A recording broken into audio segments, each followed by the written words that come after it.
Welcome everyone to OpenCV weekly webinar. I am Dr. Satya Malik, CEO of OpenCV. This week we have Mrinal Karveer, Nihar Bendre, and Ojas Savant joining us from Intel with a presentation about Intel Developer Cloud, how it can be used to optimize your artificial intelligence workflows on the latest and the greatest Intel hardware. It should be a treat. But first, with me, as always, is Phil Nelson, Director of Content and Creative at OpenCV. Phil produces the show, so if anything goes wrong, it is probably his fault. Oh, you added the probably back in there. That was sweet of you. Yes, thank you, Satya. It is I once again, the co-host with the co-most, the second banana who is second to none. I am also your plus one and only. It's Mr. Nelson if you're nasty, but you can call me Phil, and I'm here to remind you of a few things we do every single week here on OpenCV Weekly Webinar, the first of which is a giveaway to you in the audience. Stay tuned for that. Later in the episode, you'll have a chance to answer a trivia question made up by me during the show to win an OpenCV course about mastering AI art generation, which is currently on Kickstarter. You can check that out by going to opencv.org/Kickstarter. We'll also be taking Q&A from you in the audience. So use the little Zoom Q&A button at the bottom of the screen, wherever, or the comment section, wherever you are watching, YouTube, Twitch, Twitter, LinkedIn, etc., etc. And we'll do our best to flow answers to that in the conversation as time permits. We'll also try to save time at the end of the show to answer questions we don't get to during the show. But before we get started, Satya, how's the campaign doing right now? The campaign is doing great. It is like I'm selling some product because all the numbers are below a certain threshold, like the total money raised is 89,950 or something like that. Total number of backers are 900 something. It hasn't touched 982 is what I see 982. Here. So it looks like, product pricing or something like that. 999, yeah. But it's great in the sense that, the main reason we do these Kickstarter campaigns is so that we can reduce the price. We haven't, there are some contractual agreements because of which we don't reduce the prices as often, but Kickstarter is allowed. So we do this Kickstarter campaigns. The second thing we are experimenting with this time is this very short courses, right? These courses are literally, you can spend over the weekend, maybe 3 days, you can complete a course and become very well versed with stable diffusion and all the things that you need for mastering AI art generation. So this is a new format that we are experimenting with. Very excited about it. And it's also reaching a much wider audience. As you can see that there are 1,000 people who have supported the course already, nearly 1,000 people. So yeah, very excited about this. And I'm having a blast. We have already started making the course. So I'm having a blast with just the experiments, some of the things that we put on LinkedIn and other social media. It's basically coming out of the course that we are creating. So it's been a lot of fun, awesome. including my meeting with President Biden and former President Trump. Yes, I don't have that link pulled up. Let me, I'll try to splice that into the episode here. But yes, and the course, the Kickstarter campaign, just $29 is the low tier for that course. By far the most affordable OpenCV course we've ever done, and the shortest. Isn't that also true? Just a weekend or so. Yeah, invest in yourself this year, learn something new, or even just learn something to have fun with. I know that there's a lot of controversy around Stable Diffusion and AI, these kind of AI generative tools, but at the end of the day, they're just a lot of fun. And I think that regardless of what professional issues there may be with these tools, they are a lot of fun to play with around with your friends and family. I know that over the holidays in December, me and my mom and my brothers and nephews and family sat around, hunched over the computer, just asking it to do dumb stuff with Stable Diffusion because it was just very fun. And you can do that too and get really good at it if you back this campaign. So you've got 19 days. You can check that out at opencv.org/Kickstarter. Thank you. I also want to thank our sponsors, OpenCV.ai. OpenCV.ai is a consulting company which not only specializes in OpenCV, it actually specializes in anything related to computer vision. So it could be, OpenCV or PyTorch, TensorFlow, any kind of application which deals with the analysis of images and videos, deals with deployment on the edge. We optimize the models and everything, the whole 9 yards. And so yeah, I just want to thank OpenCV.ai. So people don't know, but many people don't know that OpenCV is directly supported from OpenCV.ai. So part of the revenue that OpenCV.ai generates goes to OpenCV to support the library, right? So yeah. I mean, if you like seeing stuff like OpenCV weekly webinar and you like me being able to eat, go check out OpenCV.ai consulting, or don't if you don't like me eating. I don't know. I don't know what your deal is. All right. So now we are ready. It's your show. Let's take it. Thank you so much, Satyanful, for having us here today. We are very glad to be here. I'm Renal, and I lead the engineering for Intel Developer Cloud for the Edge. I've been part of DevCloud since its inception, and I do whatever it takes to keep users of DevCloud happy. I also serve as ethical AI champion and provide clarity on responsible AI practices. Nihar, do you want to introduce yourself? Yes, sure. Hi, good morning, everyone. My name is Nihar Bendre. I am a PhD graduate from University of Texas, San Antonio with specialization in computer vision, deep learning, and responsible AI. I'm part of Mrinal's team and work as an AI software solutions engineer. I work on developing solutions for customers and also help them support their development. And yeah, that's basically it. I'll pass back the baton to you, Mrinal. Sure. Welcome to the show, both of you. Thank you so much. Yeah, and a shout out to Ojas as well, who is supporting us on the chat and is going to provide follow-up information and links as we proceed through the session. Awesome. Thanks for making my job easier. So today's session is continuation of episode number 82, where Meghna did a fantastic job at introducing the DevCloud. If you haven't already checked out, please go and check it out. I highly recommend it. So today we are going to start with a quick short recap of how DevCloud can help you in your journey towards developing solutions for the edge. And then we're going to talk about improving your productivity with code snippets, which are essentially blocks of code, commonly used templates that you can insert in your workflow and save a lot of time. And then also going to talk about AWS Cloud Connector that helps you to bring any of your pre-trained model from AWS SageMaker to the DevCloud for benchmarking on a variety of hardware configurations we have.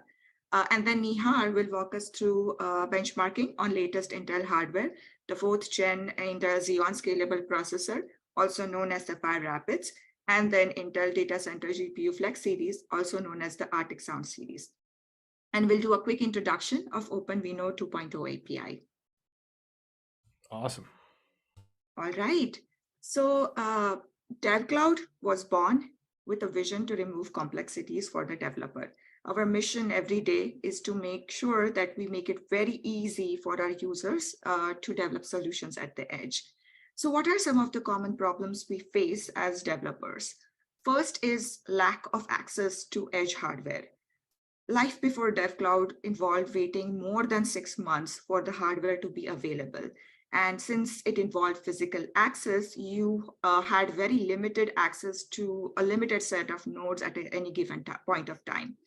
So we solved that by giving you instant global access to the latest Intel hardware, ranging from Intel i5, 7, 8, 9 to the Xeon family of processors.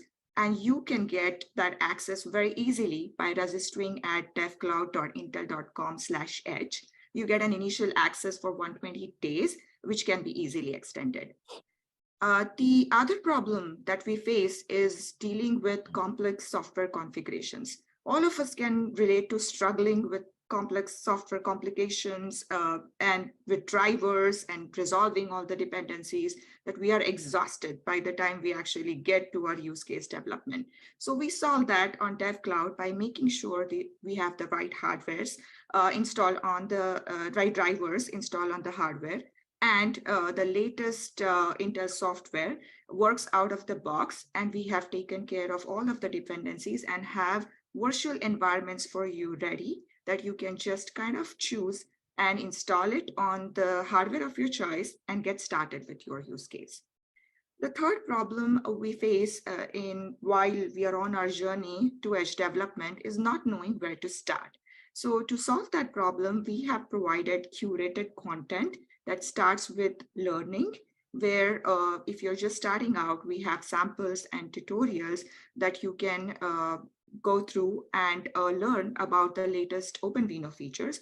OpenVINO, by the way, is Intel's free library or toolkit to bring any model from another framework to Intel and optimize it for the Intel hardware.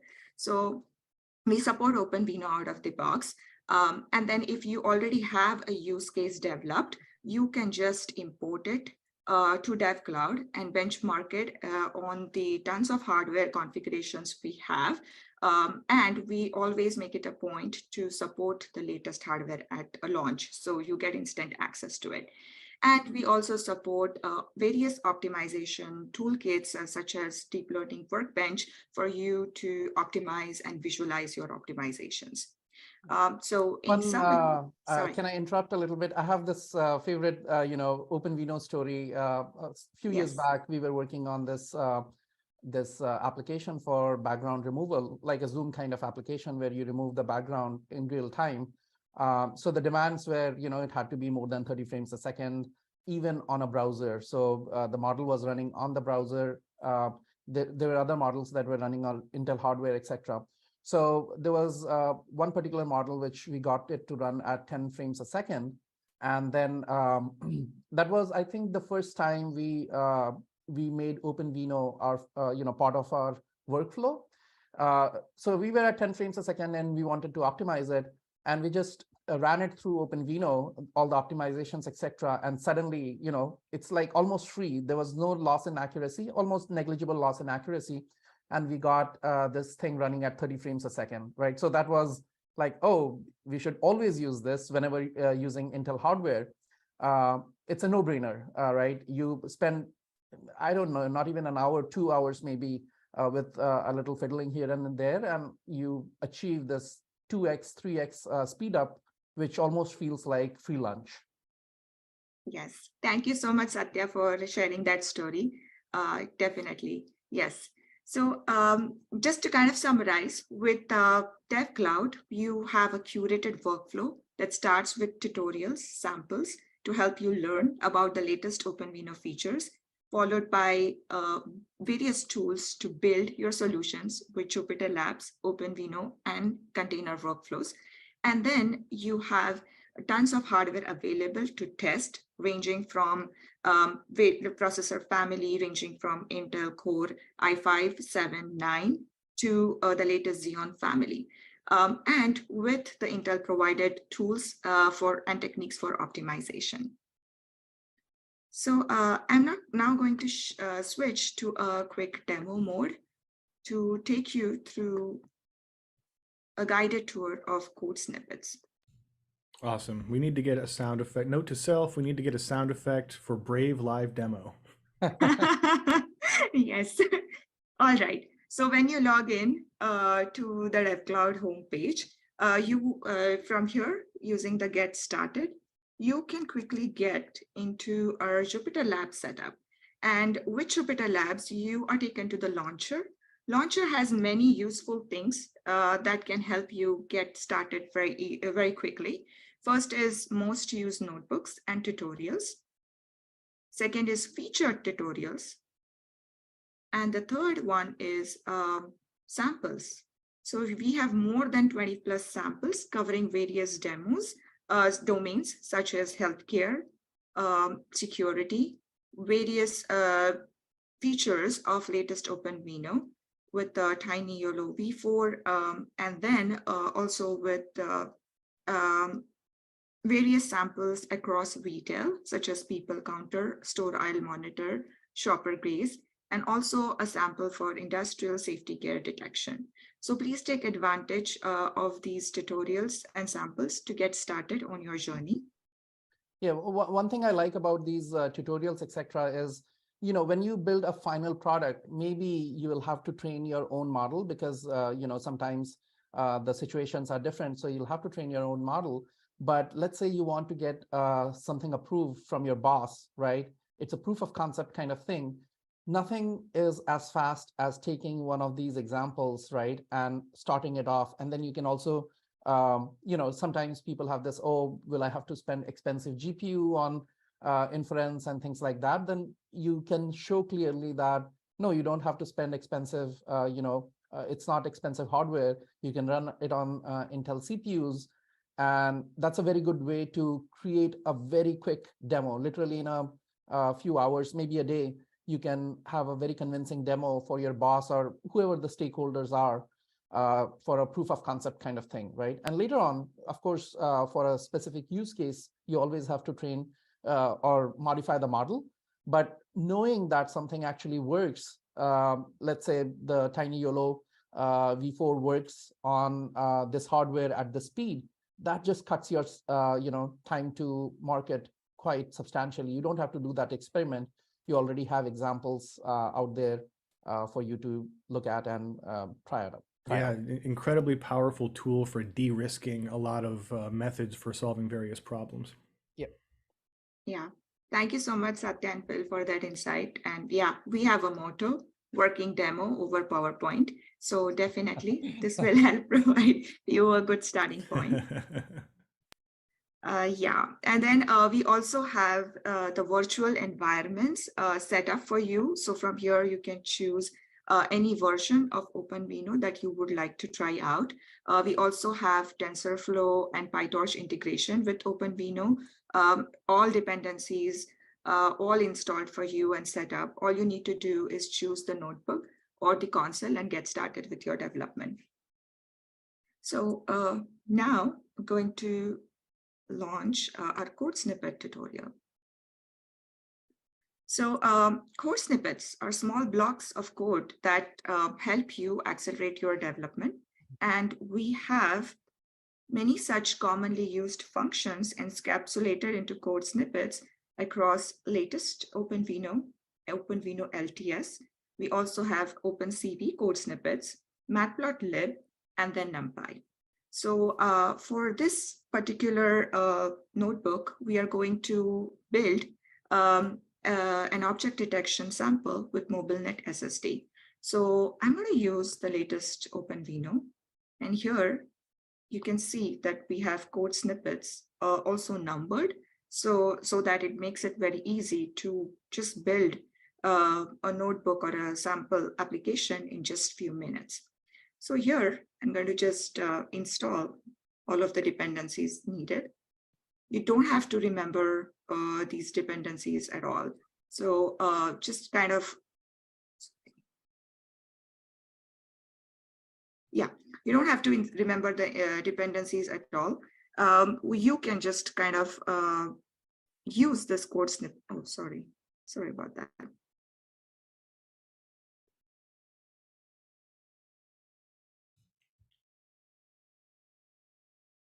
Don't worry, I'll edit that out. It'll be seamless. Yeah. So yeah, here we are installing all our dependencies. The second step is to download the model. So all this code runs on the dev cloud? Yes, it runs on the dev cloud. It runs on something, right now, we are on something called as a development node. So with the development node here, it's just building the application. And then later in our workflow, we'll see how you can submit it to the edge nodes as a job.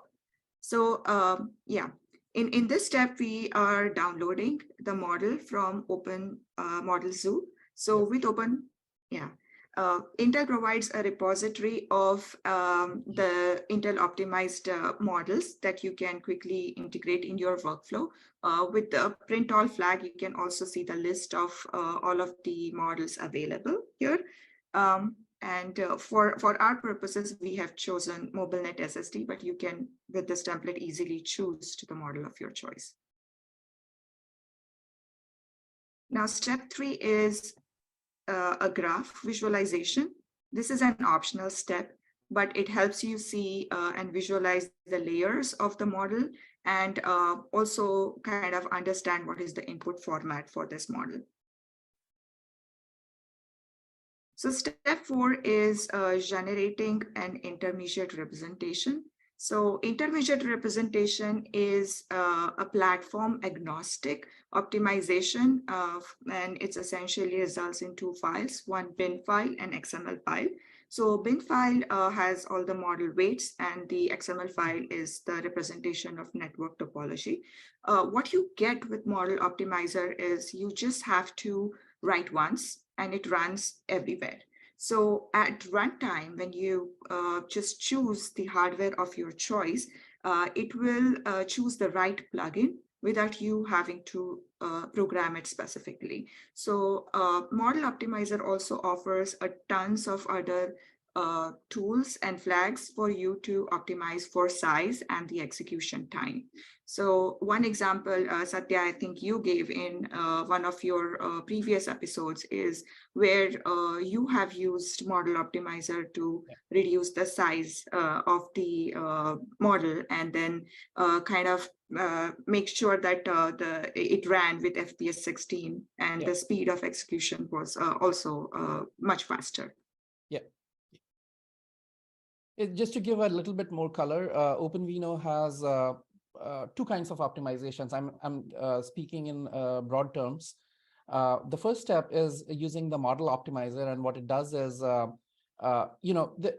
you have a model, right? You trained it using PyTorch or TensorFlow, doesn't matter. You brought it to OpenVINO, and this model optimizer, when it runs on it, it can remove, all parts of the network are not useful when you are running inference. Some of them are not contributing to the final output. The weights could be 0 or something like that. And so Model Optimizer does these kinds of things like called pruning and quantization, where you prune part of the network. So let's say 25% of the network is gone. Now you have a model which is 25% smaller, but with the same level of accuracy because you have removed all this unnecessary parts of the network, which are essentially the weights are, they are not useful, they are 0. And the other thing could be that, okay, you can also quantize the model that you're using it for, 16 bits or which is, usually doesn't lead to any negligible loss of accuracy, right? So that is the software part. It doesn't matter which hardware you're going to run this thing on. The Model Optimizer, this file that it creates, called the intermediate representation, it is independent of which platform you're running on because the optimization has been done on the architecture of the model, right? It's independent of the hardware. And the second step is hardware specific, where, different hardware may have different, they may have different RAM, they may have different kind of, what is it called? Some of them have specialized processors for running deep learning jobs. They may have vector processors, etc. And Intel takes care of all of that, right? So you tell them what is the target hardware, and it's going to produce a model which is very specific to that hardware, and it utilizes all the good things about that model. And that's the second level of optimization that OpenVINO does for you. So that's just to give a bit of color to people who don't know the whole pipeline. Yes, thank you so much, Satya. So the next step for us was to configure the input. Here we choose our input file. Optionally, we can also set the number of requests for async API, which is one of the modes of OpenVINO. And here in step number 6, we write a job file, which essentially sets up the environment for running on the edge node and also provides the input to the file and the path for the model. So with this is the job file that actually gets run on the edge node. And step 7 is where you can easily see the available hardware. So here you can see we have various configuration of Intel hardware, again from Core to Xeon family. So for our purposes, I am going to choose maybe Raptor Lake. And in Raptor Lake also you have two configurations, one with the CPU and the other with the integrated GPU. So I'll choose CPU. Then we can choose maybe Comet Lake. Here again, two configurations. I'll choose the CPU. And then maybe I'll choose a Xeon. So here you can see the status of your job. And once the jobs are done running, we can see the output and also the telemetry, and also plot the results to compare it with the jobs that are run across these different device families. So while this is running, let me also walk you through some of the other code snippets that we have. So let's look at OpenCV code snippets. OpenCV has been an integral part of AI development. There's tons of useful functions for image and video pre-processing, which are very essential in an inference pipeline. So here we provide readily available code snippets, even for image, just to see the attributes, read, write, plotting the image and displaying the image. And then for video capture, we have a snippet that captures frame by frame images from a video so that you can feed it to your inference pipeline. Another very useful snippet is convert color, because OpenCV is natively a BGR model. But when you come to OpenVINO inferencing, as well as some libraries like Matplotlib, the format that you need is RGB. So this convert color function easily helps you convert the format. We also have a lot of snippets for resizing, shaping, transpose, so that you can make sure that your image is pre-processed for the inference pipeline.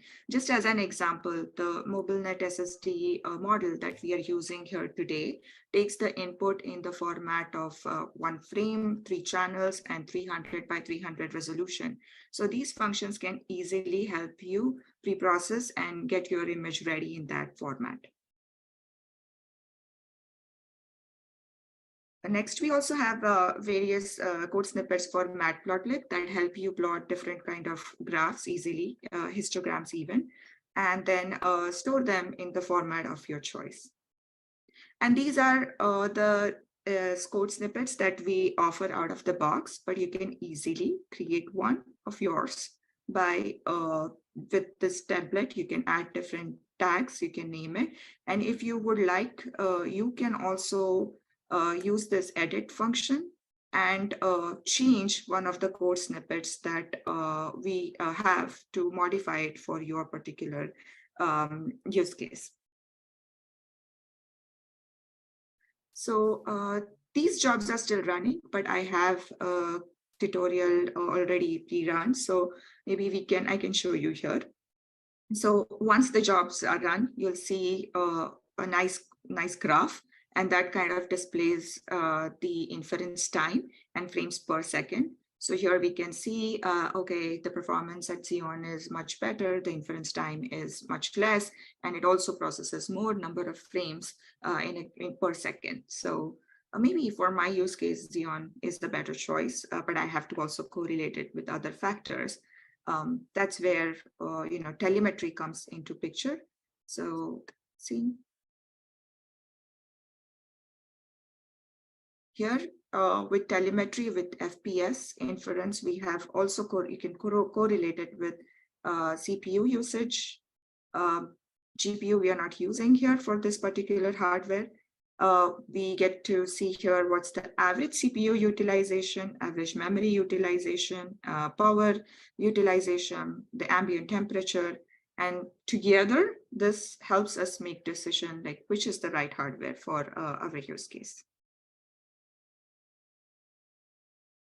Even So with different models, sometimes it is surprising that we have seen that depending on the hardware, a particular model which is bigger than some other model, it could still run faster than the smaller model, just the way things line up. So it's very important, not initially, but ultimately before deployment, when you're choosing the hardware or things like that, that you actually do this thorough analysis, because sometimes it's not that obvious, right? It is, you may feel that, oh, you chose a bigger model and therefore it should be slower. But when you actually run it on the hardware, when it goes through all the optimizations and everything, you may find no, it actually runs faster than what you thought was a smaller model. So these tests are extremely important, because it's sometimes you get these unintuitive results that would surprise you, but in terms of costs, that could be very substantial. And it's also true that a larger model does not necessarily mean it will be more accurate for your use case. Yeah. yes, thank you so much, Satyanfil, for that insight. I think we can switch gears, and I want to show you Cloud Storage Connector. So essentially, this capability allows us to take any model that is pre-trained on AWS SageMaker to import it on DevCloud, and we can benchmark it on all of the available hardware. And specifically for TensorFlow models, we also can boost its performance with just 2 lines of code. And Ojas, who is with here on the chat, has written an amazing blog that you can check out. And it has step-by-step, just a guided tour and a tutorial of how you can use the free tier of AWS SageMaker along with Kaggle dataset and build a model for predicting weather in Rome. Using the using the available models on SageMaker that you can fine tune with the data. And once done, you can bring it on DevCloud. All you need is your AWS credentials, just the bucket name, access key, and secret. And you can import those models and some of the test images on to DevCloud. So here, for example, we can choose the model, the mobile net v2 model, and then from here we can choose a couple of test images, and then we can just import. And this blog also has a template notebook that accompanies it, that has all of the code ready for you. Just kind of you need to plug in the paths for your model and for the images. So here you can see easily imported. And this is the notebook that comes with the blog. And in the interest of time, I've already pre-run it. And here you can see with this just 2 lines of code, import OpenVINO_TensorFlow as OVTF and OVTF.enable, you are going to see a significant performance boost. So we have just kind of ran the model, made sure that it does the prediction, and then we have the code here to submit it to the edge node as before. And here is the visualization of the results. Here you can see that we have a boost in FPS. Higher is better with OpenVINO integration with TensorFlow, and latency, reduced latency with OpenVINO integration with TensorFlow with just 2 lines of code. So please go check out that blog. With that, Nihar, I'll hand it over to you to talk about benchmarking on latest Intel hardware. All right, thank you. Big performance boost there. It's almost like a 50% increase in the frame rate, and like a 35 or 40% boost in the inference. Tremendous.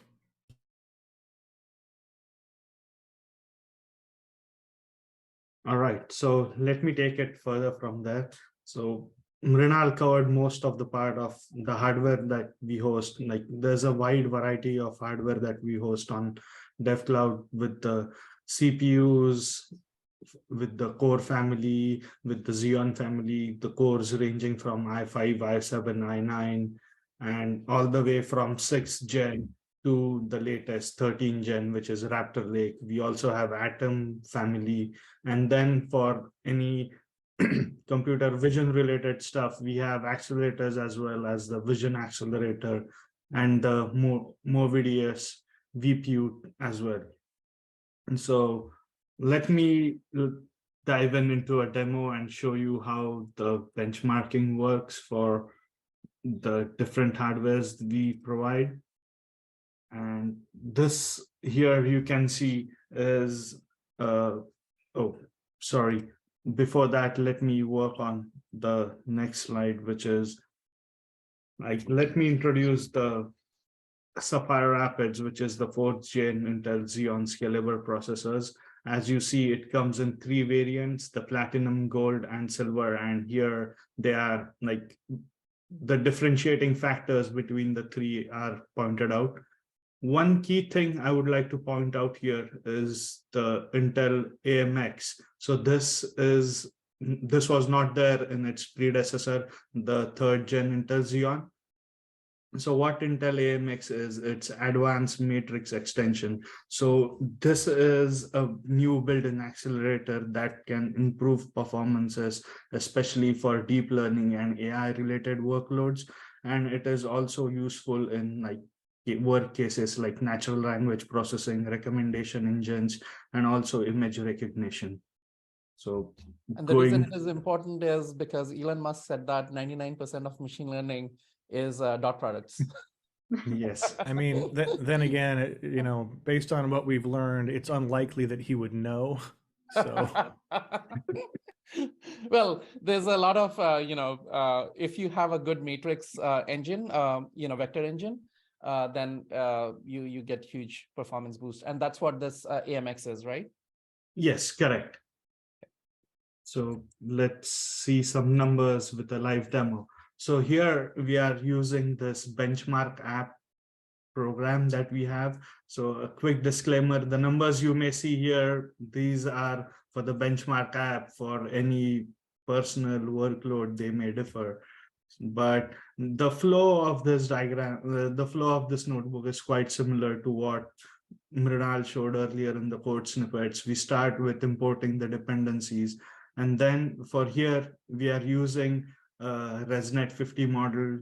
Like Mrinal said, this is the open model zoo repository where there are like more than 100 of pre-trained models there. You can use any model in any framework format, say Caffe, TensorFlow, or even PyTorch, and you download the model. Again, you can view the model and in its graph.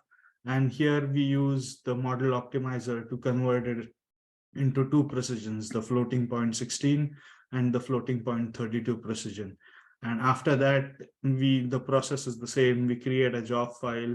We use this benchmark app.py file, which is there. So if you have, if anyone wants to run their own code, they can just have their py file uploaded here, and then you can submit it to any of the edge nodes.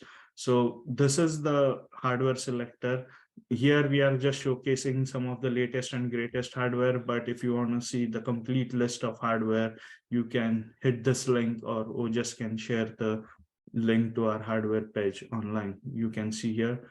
So now we have the Sapphire Rapids 8480 processor here. So let me go ahead and submit the job. So I'm selecting the target architecture for it, CPU. I submit the job, and to compare it, we have also the 3rd gen Xeon processors. So I'm submitting this, I'm submitting the job to the 3rd gen Xeon processor. While this is running, let me point it out that this benchmark app, it can be optimized for two activities. One is you can have a high throughput, or the second one is you can have low latency. So based on the use case and what you're trying to work on, you can decide whether you want high throughput or low latency. Here you can see we have gone for the throughput option, but it can be easily changed. And you can see the status of this as well. And both of the jobs are done, and hitting this plot results button, you can easily view the results. And oh, wow, look at that. That is a big difference between the Pokey two. smokes. Yes. Yeah, everyone is surprised seeing these numbers, and wow, like every time I see this, I say that I should get a Xeon for myself, but That's great. yes. And now let's move on to the second piece of Intel hardware that I want to discuss about. That is the data center GPU Flex. So this, up till now, Intel had a wide range of integrated GPUs, but this is first of its kind, where this is a discrete GPU, and it comes in two variants, the 170 and the 140. So these are the heavy lifters for your AI workload, and you can submit jobs to it written in the common AI frameworks like TensorFlow, PyTorch, OpenVINO, obviously, and it can be used for wide range of applications as well.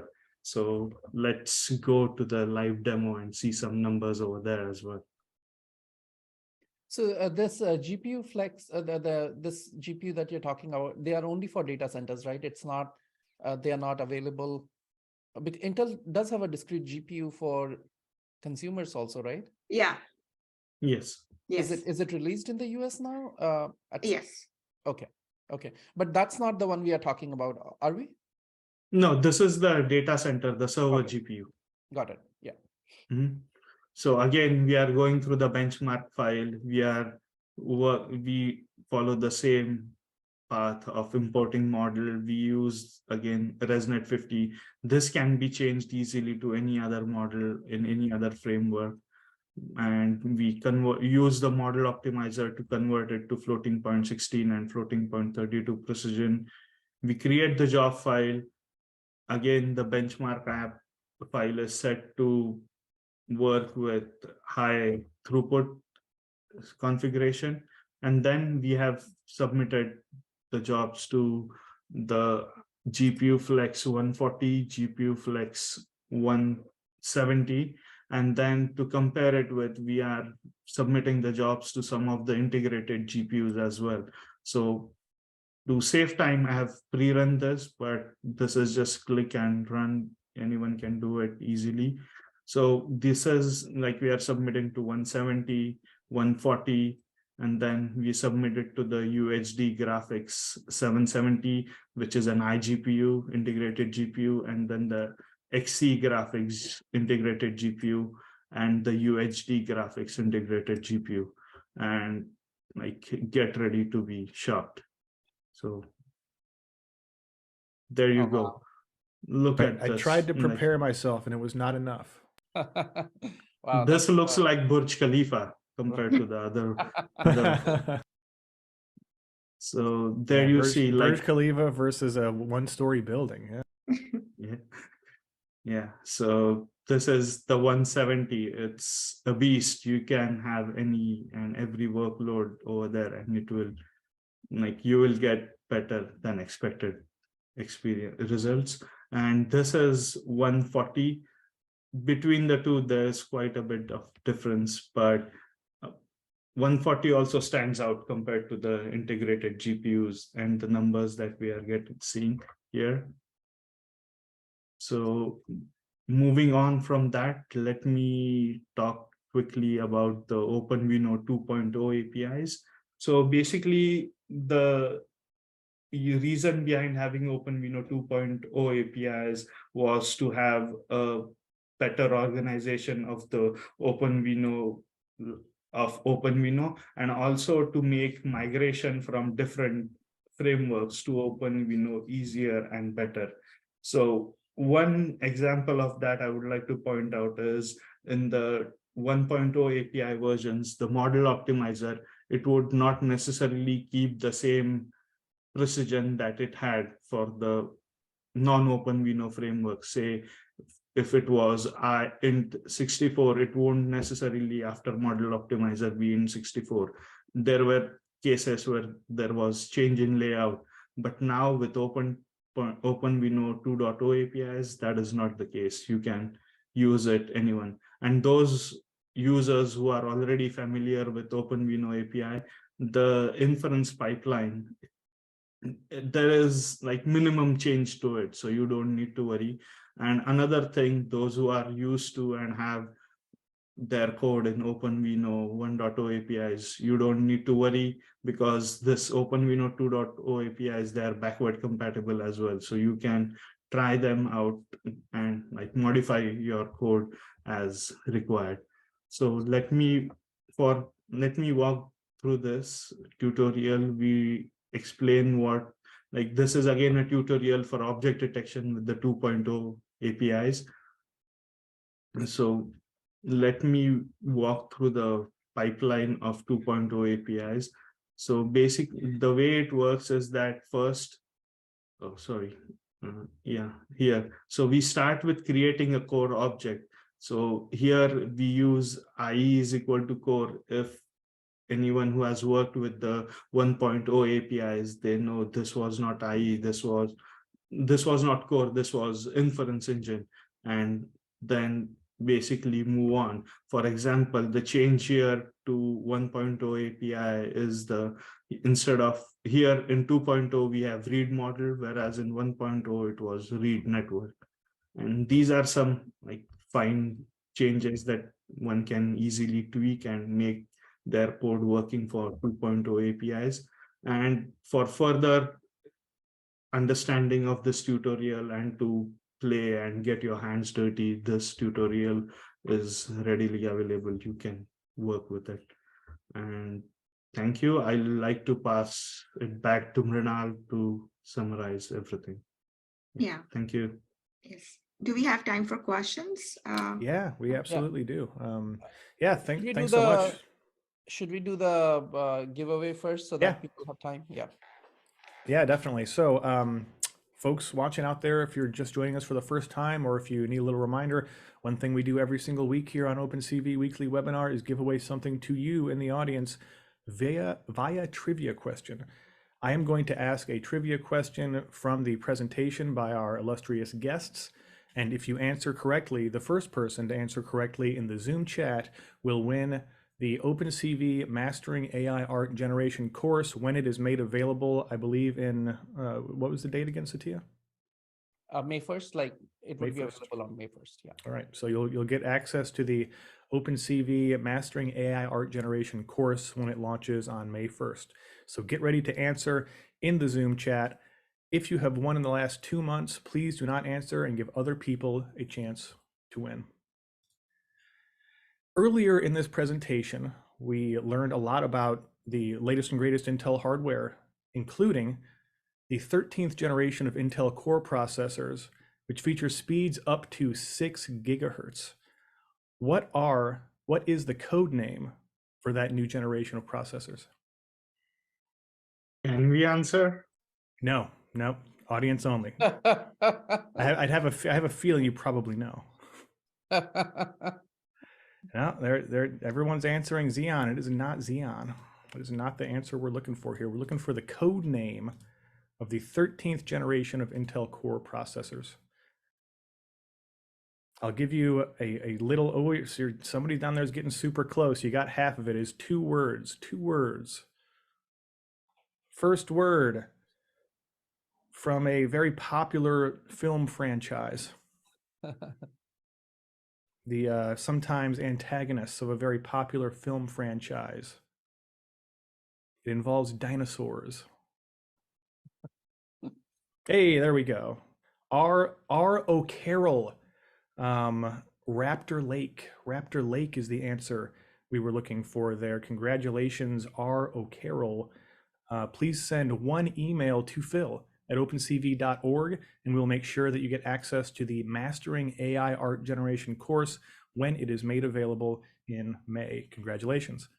We've got a bunch of interesting questions here. The first of which, so I'm interested in this myself. What do you hear from people on the Intel Dev Cloud users? I know you spend a lot of time with them. just hearing stories, seeing, really seeing what they need, because that's a big part of the job when you build software like this. What do you hear most from them, from customers when they come back and they're surprised about something? What kind of blows their mind after they figure out the ins and outs? I think what blows their minds is the ability to benchmark, frankly, because they have means to do their development on their local machine, right? But they don't have access to range of hardware to kind of, do that benchmarking. So whenever that first benchmarking is done, that graph that we see, the buildings, right? That's what blows their mind. Yeah. And the second one that blows their mind is the telemetry dashboard, right? Being able to see all of the other metrics like the utilization, the temperature, power utilization, clubbed with inference and the latency, that just blows their mind. Yeah.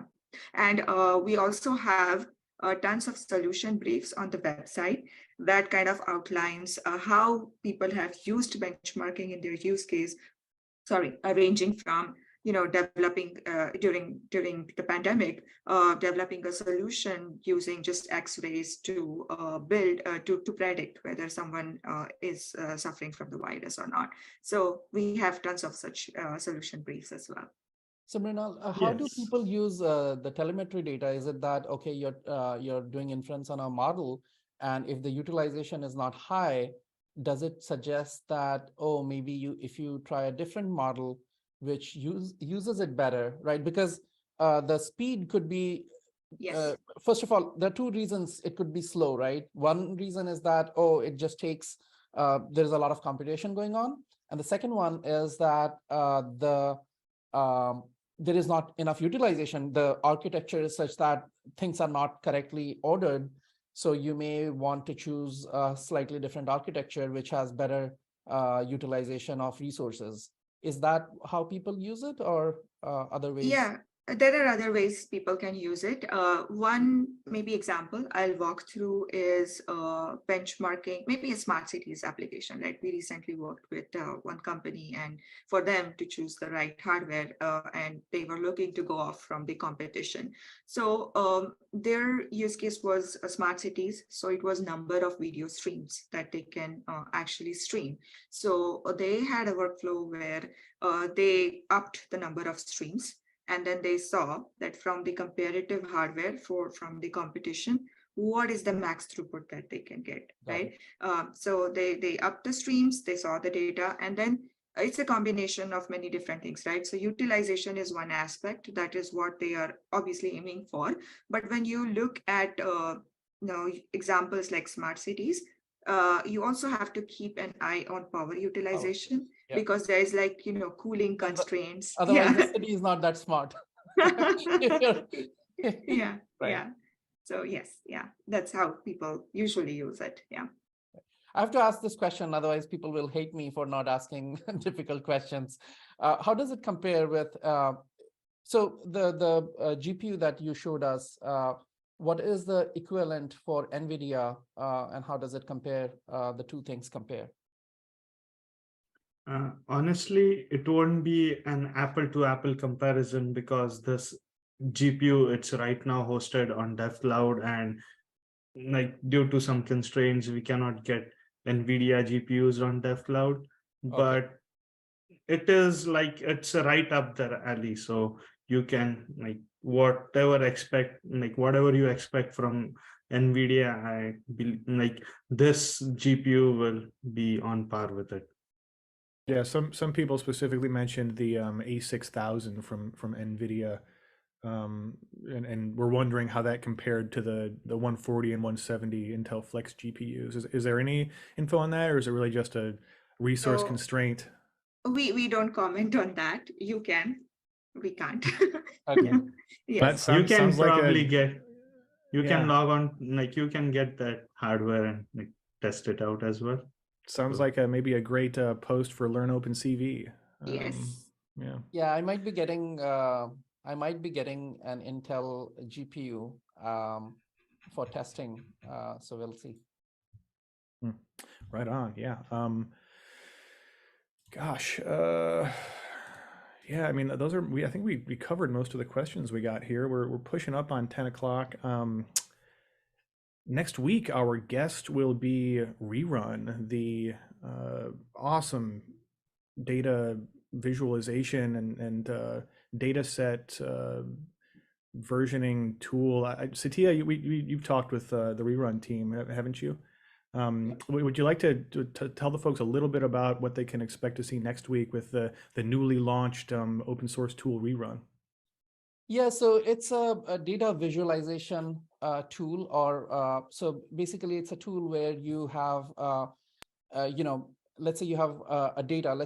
The best example I could think about was 3D data visualization, right? So you have this point cloud, and you have information about the cameras, etc. And you can use it's a very simple, easy to use API where you keep logging various things. And you can basically visualize your data. You can see the cameras, you can see the point cloud. And it's not just this. I mean, I like the 3D aspect of it, but it is not just for 3D. It is also, if you want to visualize your own data annotation, you can do that very easily. So we'll get the details in that one, but it's very exciting. For me, I think the 3D data visualization was very compelling, because you can see the cameras and you can see all the 3D data. But we can, when we'll see the demo, when we'll see the demo, we'll have a better idea of how it is also useful for data annotation visualization. It was just released. Unfortunately, I haven't got the chance to try it out, but yeah, they just posted it on GitHub, I think last week. We mentioned it in the OpenCV newsletter. It just passed 1.4K stars on GitHub. Congratulations to the Rerun team there, 46 forks. Go check them out. I just posted the link in the chat. I'll also put it in the show notes for today's episode. Thanks so much to our guests, Mrinal and Nihar. Great presentation. I think our audience always gets a lot of value out of these Intel presentations, especially around the Dev Cloud. It is such a extravagantly useful tool that people just get access to. So thanks so much for telling us about the latest and greatest with that. And Thank just so people don't miss, it is completely free, right? Yes. Okay, still free. Yes. Still free. Still free. Yes. And I want to give a special shout out to my amazing team who does such a fabulous job at bringing exciting new features to the Dev Cloud and make the latest Intel hardware and software available at launch. So thank you. Thank you. Thank you. I also want to quickly give a shout out to Brandon Gillis. He's been, many people know Brandon from, OpenCV AI Kit. We did 2 massive Kickstarter campaigns together, both crossed $1 million. So he's not well, and he's posted that on LinkedIn. So we all send him best wishes for a full recovery. And our best wishes. So I just wanted the community to know about it, just because he has posted it on LinkedIn. So he definitely wants more people to know about it. And he's done some fabulous research on long COVID and what he went through. Not just that, but also he has put together a very detailed document on all the various resources available. So I just thought that it would be good for us to share that information. Yeah, Brandon and I have butted heads a few times over the years, but I genuinely hope that he recovers, fully and quickly. It's his post on LinkedIn was harrowing. I really hope that it's a short-lived thing that he can laugh about in a few years. Right. So yeah. Next week, join us for Rerun. I think that's all we got for this week. Satya, anything else before we get out of here? No, that is it. Thank you so much, the entire Intel team and Phil for organizing this show, and our fabulous audience. Thank you, guys. Yeah, we will see you next time. Thank you. Thank you. Same bat time, same bat channel, 9 a.m. Thursday. We will see you next week. Take care of yourselves out there. Take care of somebody else if you can. Adios. Thanks so much for watching this episode of the webinar. Please hit that like button, subscribe, and don't forget to tap the little bell icon to be notified when new episodes drop. This week's episode was brought to you by OpenCV Courses. Learn computer vision and AI from the best at opencv.org/courses. If you'd like to be in the audience next week, subscribe to the OpenCV newsletter.